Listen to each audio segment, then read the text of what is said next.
Welcome to Binu's Hindi learning class. അപ്പോൾ നമ്മൾ എന്താ പഠിച്ചുകൊണ്ടിരിക്കുന്നത്? കഴിഞ്ഞ ക്ലാസ്സിൽ നമ്മൾ ചെയ്യുന്ന കുറേ കാര്യങ്ങളല്ലേ നോക്കിക്കൊണ്ടിരിക്കുന്നത് അല്ലേ? എല്ലാവർക്കും മനസ്സിലാവുന്നുണ്ടല്ലോ അല്ലേ ക്ലാസ്സുകളൊക്കെ? ഓക്കെ, ശരി. അപ്പോൾ ഇന്ന് അതിൻ്റെ ഒരു കണ്ടിന്യൂഷൻ ക്ലാസ് ആണ് കേട്ടോ. ഓക്കെ, ഫസ്റ്റ് തന്നെ ചോദിക്കുക. നമ്മളിപ്പോൾ ചോദിക്കുക എന്ന് പറയില്ലേ? അവനോട് ചോദിക്കൂ, അല്ലെങ്കിൽ അവനോട് ഞാൻ ചോദിച്ചിരുന്നു എന്നൊക്കെ പറയില്ലേ? അപ്പോൾ ചോദിക്കുക എന്നുള്ള വാക്കിന് ഹിന്ദിയിൽ പറയുന്നത് പൂച്ചന എന്നാട്ടോ. പൂച്ചന, പൂച്ച എന്നൊക്കെ പറയണ പോലെ അല്ലേ? ഓക്കെ, പൂച്ചന. പൂച്ചന എന്ന് പറഞ്ഞു കഴിഞ്ഞാൽ ചോദിക്കുക. ഇവനോട് ചോദിക്കുക, ഇസ്കോ പൂച്ചോ, അല്ലെങ്കിൽ ഉസ്കോ പൂച്ചോ, ഉസ്സെ പൂച്ചോ എന്നൊക്കെ പറഞ്ഞു കഴിഞ്ഞാൽ അവനോട് ചോദിക്കൂ. മനസ്സിലായോ? അതുപോലെ തന്നെ ഇനിയിപ്പോൾ പറയണ, ഞാനത് അവനോട് ചോദിച്ചിരുന്നു, ഞാൻ അത് അവനോട് ചോദിച്ചിരുന്നു എന്ന് പറഞ്ഞാണെങ്കിൽ എങ്ങനെയാണ്? അതൊരു പാസ്റ്റ് രൂപ അല്ലേ? മേനെ ഉസ്കോ പൂച്ചാത്ത, പൂച്ചീത്തി. മേനെ ഉസ്കോ പൂച്ചാത്ത എന്ന് പറഞ്ഞു കഴിഞ്ഞാൽ ഞാൻ അവനോട് ചോദിച്ചിരുന്നു. മനസ്സിലായോ? ഇനി നമ്മൾ എഴുതുക. എഴുതുക എന്ന് പറയുന്നത് അതെന്താ? അതെല്ലാവർക്കും അറിയുന്നല്ലേ? ലിഖ്ന. ലിഖ്ന എന്ന് പറഞ്ഞാൽ എഴുതുക. ഇപ്പോൾ ഞാൻ എഴുതുകയാണ്, എങ്ങനെയാ പറയാ? ഞാൻ എഴുതിക്കൊണ്ടിരിക്കുക, ഞാൻ എഴുതുവാ. മേം ലിഖ് റഹാ ഹൂം. ഹൂം നമ്മൾ പ്രസന്റിൽ മേം പറയുമ്പോൾ ഹൂം പറയണം. ഫസ്റ്റ് ക്ലാസ്സിൽ പറഞ്ഞില്ലായിരുന്നോ? മേം ലിഖ് റഹാ ഹൂം. ലടിക്കുകയാണെങ്കിൽ ലിഖ് രഹി ഹൂം, ഗേൾ ആണെങ്കിൽ. ഓക്കെ. അതുപോലെ തന്നെ അവനാണെങ്കിൽ വോ ലിഖ് റഹാ ഹേ. ഹുമ്മിൻ്റെ ആവശ്യമില്ല അവിടെ, മേം ആയതുകൊണ്ട് മാത്രം ഹും വെച്ചു അല്ലേ? ഓക്കെ, വോ ലിഖ് റഹാ ഹേ.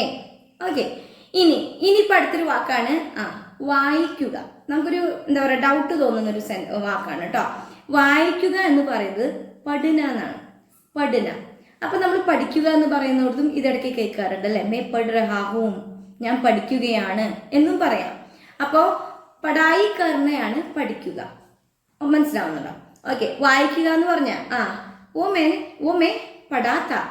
മേ പടാത്ത, ഞാനത് വായിച്ചിരുന്നു. മനസ്സിലാവുന്നുണ്ടോ? അപ്പം അതാണ് പഠന, വായിക്കുക. ഇനി പഠായി കർണ എന്ന് പറഞ്ഞാൽ പഠിക്കുകയാണ് അല്ലേ? പിന്നെ പഠിക്കുക എന്നുള്ള വാക്കിന് മറ്റൊരു വാക്കാണ് സീക്ന. സീക്ന, സീക്ന എന്ന് പറഞ്ഞാൽ പഠിക്കുക. മനസ്സിലായോ? അപ്പോൾ ഹം ഹിന്ദി സീഖ് രഹേ ഹേ, നമ്മൾ ഹിന്ദി പഠിക്കുകയാണ്. സീഖ് രഹേ ഹേ, മനസ്സിലായോ? ഹം ഹിന്ദി സീഖ് രഹേ ഹേ, നമ്മൾ ഹിന്ദി പഠിക്കുകയാണ്. അപ്പോൾ പഠിക്കുക എന്നുള്ള വാക്കിന്. അതുപോലെ തന്നെ സീഖ്ന എന്ന് പറയുന്നത് ഒരുപാട് സ്ഥലങ്ങൾ ഉപയോഗിക്കട്ടെ നമ്മൾ. ഇപ്പോൾ ഡ്രൈവിംഗ് സീഖ്ന ഹേ, ഡ്രൈവിംഗ് പഠിക്കണം. പിന്നെ അതുപോലെ തന്നെ സൈക്കിൾ ചലാനെ സീഖ്ന ഹേ. അപ്പോൾ ഇങ്ങനെ എല്ലായിടത്തും നമ്മൾ സീഖ്ന എന്ന് ഉപയോഗിക്കും കേട്ടോ. അതിനും അർത്ഥം പഠിക്കുക എന്നാണ്. ഓക്കെ, ശരി. ഇനിയിപ്പോൾ നമ്മൾ പഠാന. പഠാന എന്ന് പറയുമ്പോൾ അത് പഠിപ്പിക്കുക എന്നായി. പഠാന, പഠിപ്പിക്കുക. പഠാന, മനസ്സിലായോ? ഓക്കെ, അടുത്തൊരു വാക്കാണ് ദേഷ്യപ്പെടുക. ദേഷ്യപ്പെടുക എന്നതിന് നമ്മൾ ഹിന്ദിയിൽ പറയുന്നത് എന്താ? പഴയ ആൾക്കാർക്ക് അറിയാം അല്ലേ? ഗുസ്സ കർണ. ഗുസ്സ കർണ. ഇപ്പൊ നമ്മളിങ്ങനെ ചിന്തിക്കണം, അത് അവനോട് പറഞ്ഞു കഴിഞ്ഞാൽ അവൻ എന്നോട് ദേഷ്യപ്പെടും. അവൻ എന്നോട് ദേഷ്യപ്പെടും. എങ്ങനെയാ പറയാ? ഓ മുജ്സേ, എന്നോട്. മുജ്സേ ഗുസ്സ കരേഗ. ഗുസ്സ കരേഗ, ദേഷ്യപ്പെടും. ഓ മുജ്സേ ഗുസ്സ കരേഗ എന്ന് പറഞ്ഞാൽ അവൻ എന്നോട് ദേഷ്യപ്പെടും. മനസ്സിലായോ? ഓക്കെ, ഇനി അടുത്തൊരു വാക്കാണ് മനസ്സിലാക്കുക. മനസ്സിലാക്കുക എന്ന് പറഞ്ഞാൽ സംചന എന്നാണ്. സംചന. ഇപ്പൊ ഞാൻ ചോദിക്കുന്നില്ലേ നിങ്ങളോട് ഇടയ്ക്കിടയ്ക്ക്, മനസ്സിലായോ എന്ന്? അതാണ് സംശയാ.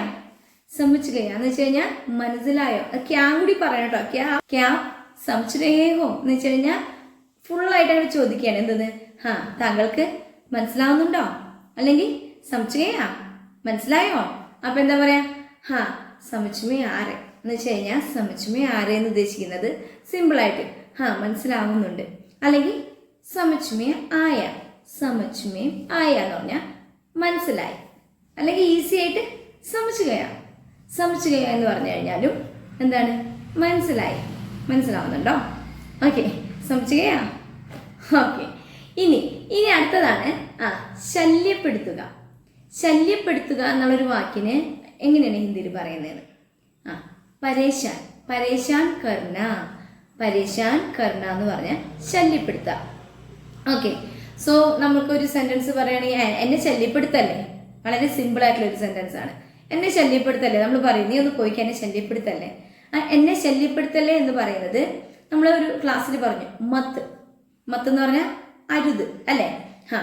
പരേശാൻ മത് കറോ, മുജെ പരേശാൻ മത് കറോ എന്ന് പറഞ്ഞാൽ എന്നെ ശല്യപ്പെടുത്തരുത്. മനസ്സിലാവുന്നുണ്ടോ? ഓക്കെ. അടുത്തൊരു വാക്കാണ് നമ്മൾ അമ്മമാരൊക്കെ അല്ലേ. ഭക്ഷണം ഉണ്ടാക്കുക. ഭക്ഷണം ഉണ്ടാക്കുക എന്ന് പറയുന്ന വാക്ക് എന്താണ്? ഖാന ബനാന. ഖാന ബനാന, ഭക്ഷണം ഉണ്ടാക്കുക. തെറ്റിപ്പോരുത് കേട്ടോ, ഗാന എന്ന് പറയരുത് കേട്ടോ. ഖാന്ന് നമ്മൾ ഉറപ്പിച്ച് പറയണം. ഓക്കെ, ശരി. ഇനിയിപ്പോ ഉണ്ടാക്കുക എന്നുള്ളൊരു വാക്ക് എന്താ? അപ്പോ ബനാന. ബനാന. ഇപ്പോ യേ മെനെ ബനായ. യേ മെനെ ബനായ എന്ന് പറഞ്ഞാൽ ഇത് ഞാൻ ഉണ്ടാക്കിയതാണ്, ഇത് ഞാനാണ് ഉണ്ടാക്കിയത് എന്നാണ് പറയുന്നത്. മനസ്സിലായോ? ശരി. ഇനിയിപ്പോ നോർമലി ഉള്ള 2-3 കാര്യങ്ങൾ ഇതൊക്കെയാണ് അല്ലെ. അടിച്ചു വാരുക, പാത്രം കഴുകുക, അതുപോലെ തന്നെ വസ്ത്രം തുണി കഴുകുക. അപ്പൊ അടിച്ചു വാരുക. അടിച്ചു വാരുക എന്ന വാക്കിന് നമ്മൾ ഹിന്ദിയിൽ പറയുന്നത് ജാഡു ലഗാന എന്നാണ്. ജാഡു ലഗാന. ഓക്കെ. ഇനി പാത്രം കഴുകുക. പാത്രം കഴുകുക എന്ന് പറയുന്നത് ബർത്തൻ എന്നാണ് പാത്രം കേട്ടോ. ബർത്തൻ ധോന. ധോന എന്ന് പറഞ്ഞാൽ കഴുകുന്ന. ബർത്തൻ ധോന എന്ന് പറഞ്ഞാൽ പാത്രം കഴുകുക. അപ്പൊ അതുപോലെ തന്നെ വസ്ത്രങ്ങൾ. വസ്ത്രം കഴുകുക എന്ന് പറയുന്നതിന്, തുണി കഴുകുക എന്ന് പറയുന്നതിന് കപ്പട ധോന. കപ്പട ധോന, തുണി കഴുകുക. ഓക്കെ. ഇപ്പോ ഞാൻ അടിച്ചു വാരുകയാണ് എന്ന് പറയുമ്പോൾ മേം ജാഡു ലഗാരേ. ലഗാരേ എന്ന് പറഞ്ഞാൽ മതി, സിമ്പിൾ ആയിട്ട്. മേം ജാഡു ലഗാരേ, ജാഡു ലഗാ രഹാ ഹേ എന്നൊക്കെയാണ് കേട്ടോ അതിന്റെ ഫുൾ ഫോം.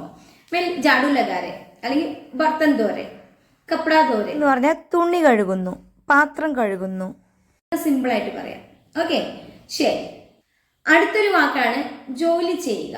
ജോലി ചെയ്യുക എന്നതിന് എങ്ങനെയാ പറയുന്നത്? ഹിന്ദിയില് കാം കർണ.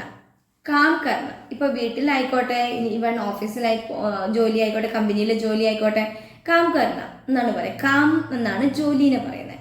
ഇപ്പൊ നമ്മൾ ചോദിക്കുകയാണ്, ആപ്ക കാം ഖതം ഹോ ഗയാ ക്യാ? ക്യാ ആപ്ക കാം ഖതം ഹോ ഗയാ എന്ന് വെച്ച് കഴിഞ്ഞാൽ താങ്കളുടെ ജോലി ഖതം എന്ന് പറഞ്ഞാൽ ഫിനിഷ് ആയോ എന്നാണ് കേട്ടോ. ഫിനിഷ് എന്നുള്ള അർത്ഥമാണ് ഖതം. ഓക്കെ. താങ്കളുടെ ജോലി കഴിഞ്ഞോ? ക്യാ ആപ്ക കാം ഖതം ഹോ ഗയാ എന്നാണ്. മനസ്സിലായോ? അപ്പൊ കഴിഞ്ഞെങ്കിൽ ഖതം ഹോ ഗയാ. ഓക്കെ. അപ്പൊ ഇന്ന് വളരെ കുറച്ച് എന്താ പറയാ വേർഡ്സുകളാണ് നമ്മളിപ്പോൾ എടുത്തുകൊണ്ടുവന്നിരിക്കുന്നത് കേട്ടോ. കാരണം ഇതിൽ ഞാൻ പറഞ്ഞല്ലോ, പുതുതായിട്ട് കേൾക്കുന്ന ഒരുപാട് പേരുണ്ടാവും. ആർക്കും ഒരു ടഫായിട്ട് ഫീൽ ചെയ്യരുത്. പഴയ ആൾക്കാർക്ക് മാത്രമേ ഇത് റിവിഷനായിട്ട് ഫീൽ ചെയ്യുന്നുണ്ടാവുള്ളൂ. മറ്റുള്ളവർക്കൊക്കെ ഇതൊരു പുതിയൊരു ക്ലാസ് ആണ് അല്ലേ. സോ അപ്പോൾ വളരെ കുറച്ച് കാര്യങ്ങൾ നമുക്ക് മുന്നോട്ട് കൊണ്ടുപോകാൻ പറ്റത്തുള്ളൂ. എല്ലാം കൂടി അങ്ങ് എടുത്തു കഴിഞ്ഞാൽ എല്ലാം കൂടി ഒരു പുകയായി പോകും അല്ലേ. ശരി. അപ്പോൾ അതുകൂടാതെ തന്നെ ഇപ്പൊ നമ്മുടെ പഴയ ആൾക്കാർക്ക് വളരെ സിമ്പിളായിട്ടും അതുപോലെ തന്നെ പുതിയ ആൾക്കാർക്ക് അറിഞ്ഞിരിക്കേണ്ടതുമായിട്ട് ചെറിയൊരു ടോപ്പിക്കും കൂടി നമുക്കിവിടെ പറയാം കേട്ടോ.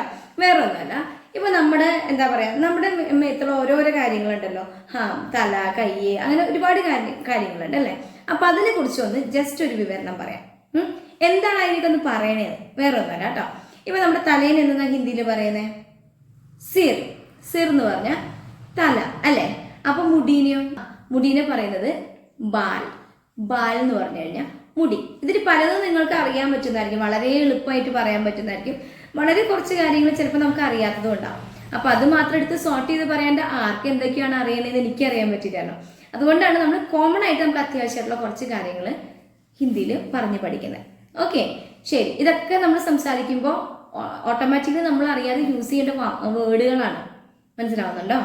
ശരി. അപ്പൊ സിർ. ഇപ്പൊ സിർ എന്ന് പറഞ്ഞു ഞാൻ തല. ഇപ്പൊ നമുക്ക് തലവേദനയാണെന്ന് എങ്ങനെയാ പറയാ ഹിന്ദിയില്? ഹെഡ് ഏക്ക് എന്ന് പറയാൻ പറ്റുമോ? പറ്റത്തില്ല അല്ലെ. അതുപോലെ തന്നെ തലവേദന എന്ന് പറയാൻ പറ്റുമോ? പറ്റത്തില്ല. അപ്പോ എന്ത് തന്നെ പറയണം? സിർ ദർദ് ഹേ. സിർ ദർദ് ഹേ, മുझे സിർ ദർദ് ഹേ എന്ന് പറഞ്ഞു കഴിഞ്ഞാൽ എനിക്ക് തലവേദനയാണ്. അപ്പൊ ദർദ് എന്നുള്ളൊരു വാക്കുകൂടി നമ്മൾ പഠിച്ചില്ലേ? ദർദ് എന്ന് പറഞ്ഞാൽ വേദന. അപ്പൊ ഹിന്ദിയിൽ തലവേദനയാന്ന് പറയണമെങ്കിൽ ഇത് തന്നെ പറയണം. ഓഫീസിൽ വർക്ക് ചെയ്യണവരൊക്കെ ഉണ്ടാവുമല്ലോ, അവർക്കൊക്കെ ഒന്ന് പോയി പറയണമെങ്കിൽ ഹെഡ് ഏക്ക് ആണെന്ന് പറയണമെങ്കിൽ ഇങ്ങനെ പറഞ്ഞേ പറ്റും അല്ലേ. സിർ ദർദ്. ഓക്കെ, തലവേദന.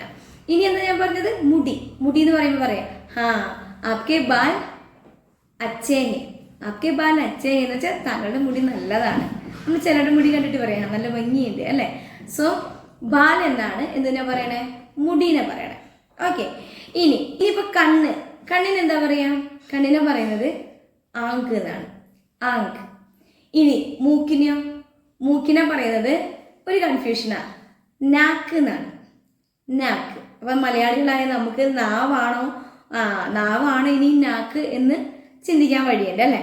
ഓക്കെ, അപ്പം നാക്ക് എന്ന് പറയുന്നത് മൂക്കിനെയാണ്, കീഴിൽ കൊണ്ട് വെച്ചാൽ മതി കേട്ടോ. മൂക്ക്, നാക്ക്, മനസ്സിലായോ? ശരി. അപ്പം നാവിനെ പറയുന്നത് ജീബ് എന്നാണ്, ജീബ്. ഈ ജീബിന് പകരം നിങ്ങൾ ജേബ് എന്ന് കേട്ട് കഴിഞ്ഞാൽ അത് നാവല്ല കേട്ടോ, അത് നമ്മുടെ പോക്കറ്റ് ഉണ്ടല്ലോ, കീശ, അതിനെയാണ് ജേബ് എന്ന് പറയുന്നത്.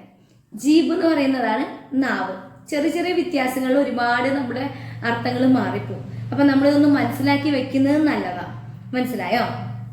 ശരി. ഇനിയിപ്പോൾ വായന പറയുന്നത്, അടുത്തൊരു കൺഫ്യൂഷൻ വരുന്നതാണ് വായന പറയുന്നത് മൂഹ് എന്നാണ്. മൂഹ്, ഹായ് ഉണ്ട് അവിടെ, മൂ എന്നേ പറയുള്ളൂ. ഹാസ് ശരിക്കും സൈലന്റ് ആണ് കേട്ടോ. മൂ എന്ന് പറഞ്ഞു കഴിഞ്ഞാൽ വായയാണ്. മനസ്സിലായി? ഇനി മുഖത്തിന് ചെഹര എന്ന് പറഞ്ഞാൽ മുഖം. മനസ്സിലാവുന്നുണ്ടോ? ഓക്കെ. ഇനി എന്താ? പല്ലിനെന്താ പറയാ? പല്ലിനെ നോർമൽ എല്ലാവർക്കും അറിയാം അല്ലേ?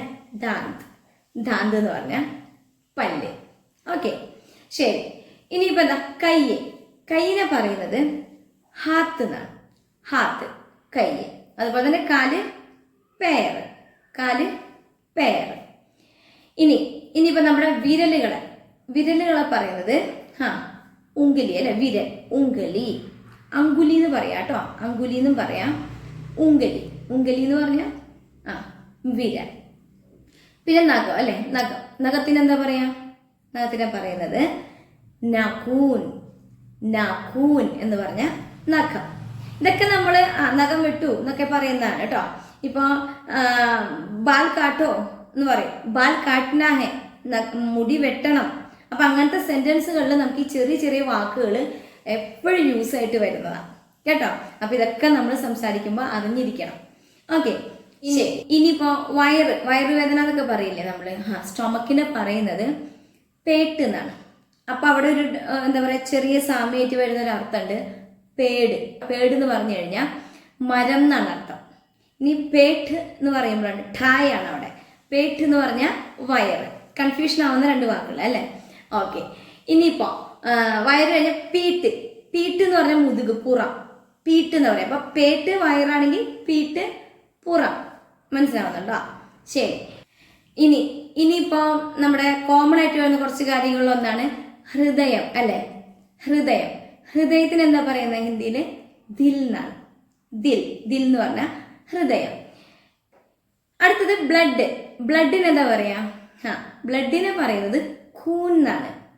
ഖൂൻ നിക്കൽ റേ എന്ന് പറഞ്ഞു കഴിഞ്ഞാൽ ചോര വരുന്നു എന്നാണ്. ഹാത്ത് ഖൂൻ നിക്കൽ റേ, കയ്യമ്മേന്ന് ചോര വരുന്നു എന്നാണ്. മനസ്സിലാവുന്നുണ്ടോ? ഓക്കെ, പിന്നെന്താ? പിന്നെ വരുന്നത് ഹഡ്ഡി എന്ന് പറഞ്ഞാൽ എല്ലാണ്. ഇപ്പം നമ്മൾ വീണു, കൈ എല്ല് പൊട്ടി എന്നൊക്കെ പറയില്ലേ? ഹഡ്ഡി ടൂട്ടിനാന്ന് പറഞ്ഞാൽ പൊട്ടുക. മനസ്സിലായോ? അപ്പോൾ ടൂട്ടുകൈ എന്ന് പറഞ്ഞാൽ പൊട്ടി. അപ്പോൾ ഹഡ്ഡി ടൂട്ടുകൈ എന്നാ പറയാം, എല്ല് പൊട്ടുക എന്ന്. ഓക്കെ, അപ്പോൾ എല്ലിനെന്താ പറഞ്ഞാൽ? ഹഡ്ഡി. ഓക്കെ, അപ്പം ഇത്രയേ ഉള്ളൂ. ഞാനൊന്ന് ജസ്റ്റ് എന്താ പറയുക, വേറൊരു സെപ്പറേറ്റ് ക്ലാസ് ഇടാണ്ട് ഇതൊന്ന് പറഞ്ഞു പോയെന്നേ ഉള്ളൂ. വളരെ സിമ്പിളായിട്ട് പഠിച്ചെടുക്കാൻ പറ്റുന്ന കാര്യങ്ങളല്ലേ. അതുകൊണ്ട് തന്നെ ഇതിൻ്റെ ഇടയിൽ നിങ്ങൾക്ക് മറ്റുള്ള വേർഡ്സുകളും കിട്ടും. നിങ്ങൾ നോട്ട് ചെയ്ത് വെക്കണം, പഠിക്കണം. അവസാനം നമുക്ക് നോക്കണം നമ്മൾ 1000 വേർഡ് പഠിച്ചു കഴിഞ്ഞു എന്നുള്ളത്. ഷുവറായിട്ട് നിങ്ങൾ പഠിച്ചു കഴിയും. ട്രൈ ചെയ്യുക.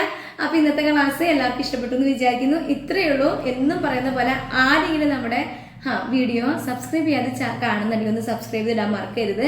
മറ്റുള്ളവരിലേക്ക് ഷെയർ ചെയ്തെത്തിക്കാനായിട്ട് ആരും മറക്കരുത്. പിന്നെന്താ, എന്നും പറയുന്ന പോലെ വീഡിയോ ഇഷ്ടപ്പെടുകയാണെങ്കിൽ ഒരു ലൈക്ക് ചെയ്യുക. ഓക്കെ, ശരി, അടുത്ത ക്ലാസ്സിൽ.